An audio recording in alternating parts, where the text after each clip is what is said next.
My cheeseburger pie with pie crust recipe is easy and delicious. This old-fashioned hamburger pot pie has plenty of flavor because Worcestershire sauce brings out the beefiness and the cheese makes it absolutely irresistible. This has all the elements of a classic cheeseburger like onions and tomatoes, so if you want something unique and delicious, you have to try this recipe.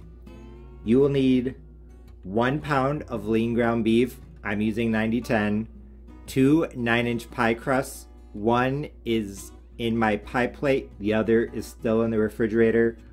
1 8-ounce blocks of cheese. I'm using sharp cheddar. Half I will mix in with the filling, and half I'll mix with a 1/4 cup of sour cream to put in a topping on top of the meat. And on top of that, I'll put my pie crust. I'm going to add 1/2 pound of chopped yellow onion, so 1 large yellow onion, and about 1/2 pound of tomato, so about 1 large tomato. I am also going to add some Worcestershire sauce. 4 tablespoons of Worcestershire sauce along with some spices. 1 teaspoon each of garlic powder, onion powder, and black pepper, along with 1/8 of a teaspoon salt. I forgot to get them out of the refrigerator, but you will also need 2 large eggs. The first step in the recipe is cooking the ground beef. So here I have 1 tablespoon of canola oil heating up in my pan, and I'm just going to add my ground beef. I'm going to cook it on medium-high heat and break it up with my spatula as I cook it until it is brown. I just finished browning my ground beef and put it off to the side. I put some more oil into my skillet, so now it's time to cook the vegetables. Here I have my onion, and I'm going to start the onion first, and then I'm going to add the tomatoes. I think that the onion is going to take longer, so I want to get that started, and then when it's probably halfway done, maybe 5 minutes or so from now, I will add the tomato. And while my meat was cooking, I preheated my oven to 350 degrees Fahrenheit because as my onions are cooking, I'm going to do something to the pie crust that I do when I make my southern style tomato pie or my eggplant pie. I'm going to put some cheese on the bottom so that in case there's any liquid in the pie, it's going to act as a barrier to keep the bottom from getting soggy. So here you can see I pricked the bottom pie crust with a fork, just like I'm going to par bake it for a normal pie. And like I said, half of the cheese I'm going to put in the filling, so maybe about half of a block, so 1/4 of a block, maybe a bit less. I'm going to put that on the bottom, and then I'm going to put this in the oven for 5 to 7 minutes, just enough to start to melt the cheese. That way it's going to form a layer on the bottom that is, like I said, going to help prevent a soggy crust, because nobody wants to eat a cheeseburger pie with the soggy crust. And you can think of it as kind of maybe a small slice of cheese on the bottom of the hamburger. My onions have been sauteing for 5 to 7 minutes, and you can see my pie crust with the cheese on the bottom is now ready. The cheese melted while it was in the oven. The crust here par baked. Absolutely perfect. Now it's time to add the tomatoes. Like I said, 1/2 pound of chopped tomatoes. Now I'm just going to continue cooking this on medium or medium-high heat for another 5 minutes just to soften the tomatoes and boil off some of the moisture. Like I said at the beginning of the video, I added 4 tablespoons of Worcestershire sauce and 1 teaspoon each of spices. But this was my first time making cheeseburger pie. I was kind of inventing the recipe as I made it, and originally I was only going to put in 3 tablespoons of Worcestershire sauce and half a teaspoon each of the spices. But after tasting the meat, I realized it definitely needed a little bit more flavor, so that's why I added an extra tablespoon of Worcestershire sauce and an extra half teaspoon each of the spices. Whenever you're making something for the first time, add spices a little at a time, because you can always add more later, but you can't take away. Once I was happy with how the ground beef tasted, I added 2 large eggs.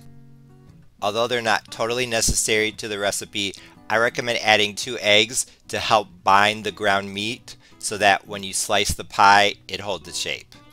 I added 2 eggs to the ground beef mixture, so now it's time to start assembling my cheeseburger pie. Instead of mixing in a little bit of cheese, what I'm going to do is I'm going to put down some of the meat and onions and tomatoes. Then I'm going to do a little bit of cheese, then more meat, and then the cheese topping layer. So I'm going to put down some of the beef, maybe about half of it.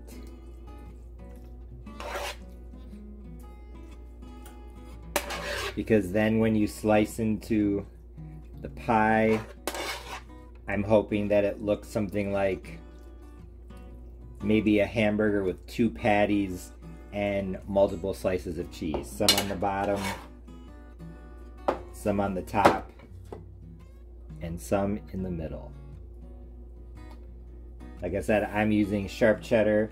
I think you could use whatever you want, but I think that cheddar is probably best. Or instead of a layer of cheese, maybe this is a stuffed hamburger patty. A little bit of cheese in the middle, and maybe some on the bottom.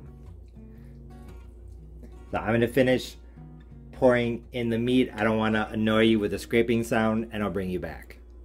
I added in all of the ground beef filling, smoothed it out. So now for the cheese topping. Like I said, half of an 8-ounce block of sharp cheddar cheese, a 1/4 cup of sour cream, and I also mixed in 1/8 of a teaspoon each of garlic powder, onion powder, and black pepper. Basically the all-purpose seasoning that I use whenever I cook. So what I'm going to do is, just like with all of my casseroles, I'm going to spread this out on the top. And then I'm going to take my spoon and go like that. So put it on the top, and for lack of a better way of describing it, chunks, and then just spreading them out as best I can. The ground beef is not solid. You can see it moving, so it's very difficult to spread anything out on top of it. So it does not have to be perfect, just do your best. I spread out the cheese and sour cream topping as best I could. So now it's time for the top crust. My second crust, I rolled out between 2 pieces of wax paper. If you use a store-bought crust, that's probably how your pie crust will come.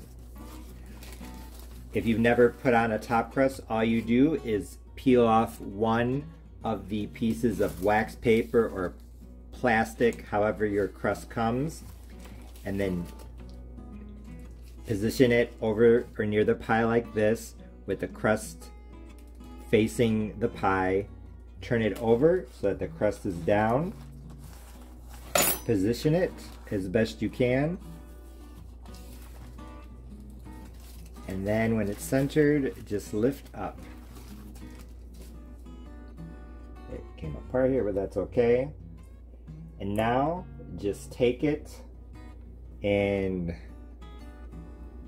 make it a little more centered like that. And take your knife and cut off the excess crust. You want to leave a little bit so you can crimp the edges. I would say to leave somewhere around 1/8 to 1/4 of an inch of extra crust around the edge. Something like this. Some places you'll be able to cut away more than others. Some places you might not be able to cut away any at all. Maybe 1/4 of an inch is too much. Just leave some dough so that you can crimp the edges later. So do not cut right up against the pie plate.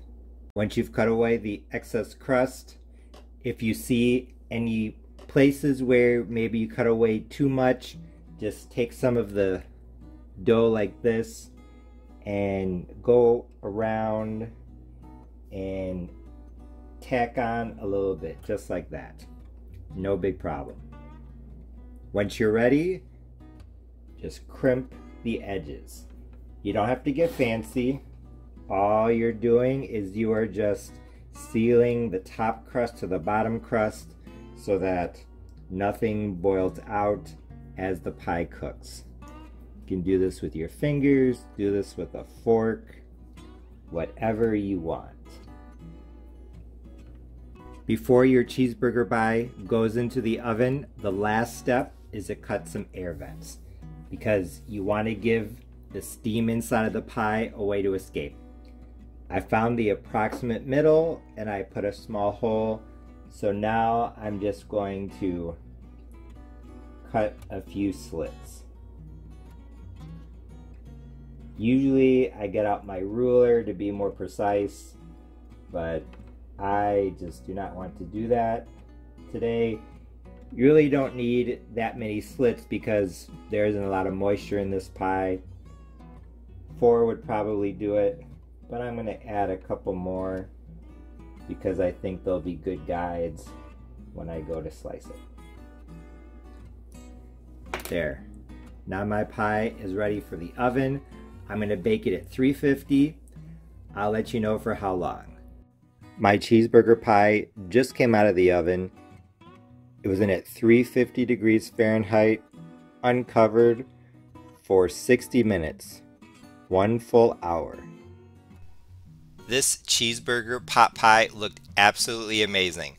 The crust was perfectly shaped and it was a beautiful golden brown. And when I took the first bite, I knew that my cheeseburger pie with Pie Crust Recipe was a big success because this was absolutely delicious. As I said earlier in the video, this was my first time making a cheeseburger pie, so it was a bit of an experiment, but like I said, it turned out great. The thing that really struck me was how strong of a beefy flavor this had. Although I was definitely eating a pie, at times I felt like I was biting down into a thick, juicy burger. The Worcestershire sauce definitely brought out the beefy flavor, so I highly recommend that you add it to this recipe. The onions added moisture and the cooked tomato added a nice bit of tang here and there, so the filling was definitely good. And since this was a cheeseburger pie, you can't forget about the cheese. The sharp cheddar worked very nicely because it added a bit of tang along with the sour cream in the topping that really brought out the flavors. My homemade pie crust was nice as well. The bit of butteriness really combined well with the beef. Actually, one of the best hamburgers that I've ever had was on a buttered bun. So me personally, I really like the combination of hamburger and butter. I also really like the combination of textures. The slight crispiness in the pie crust combined very nicely with the softer filling. If you only had one pie crust, I think you could definitely put in your filling and then the cheese topping and bake it like that. I was actually thinking about doing that, not having a top crust, but I'm really glad that I put on the top crust because I think it helped to simulate eating a cheeseburger but in pie form. And once I cut the first slice, you can see that it held its shape very well.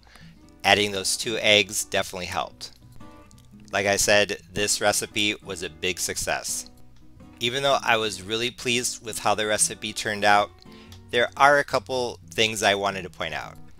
The biggest of which being that although this definitely had cheese, you can see the cheese right under the crust here, I honestly think that a little more cheese would have helped. I used one 8-ounce block in this cheeseburger pie, but I think that adding another half of an 8-ounce block would have made this recipe better. It would have made it cheesier because even though there was definitely cheese in this, in some ways it felt more like a hamburger pie than a cheeseburger pie. So I think a little more cheese would have made this better. The additional 4 ounces I would probably mix with a 1/4 cup of sour cream and put a layer in the middle, just like the layer that I put on top. And here you can see I ate this pie with some ketchup and mustard. I thought about adding it to the filling, and honestly I think it's probably better served on the side because a normal cheeseburger has ketchup and mustard on the side. But some other recipes I saw here on YouTube for cheeseburger pie, I'm pretty sure they call for adding the ketchup and mustard to the ground beef. So if you don't have Worcestershire sauce, you might want to think about doing that.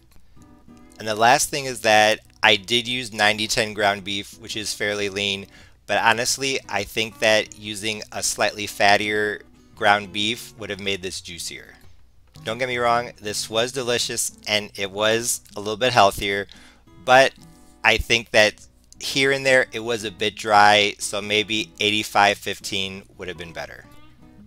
My critiques aside, this cheeseburger pie with pie crust recipe and Worcestershire sauce was absolutely amazing.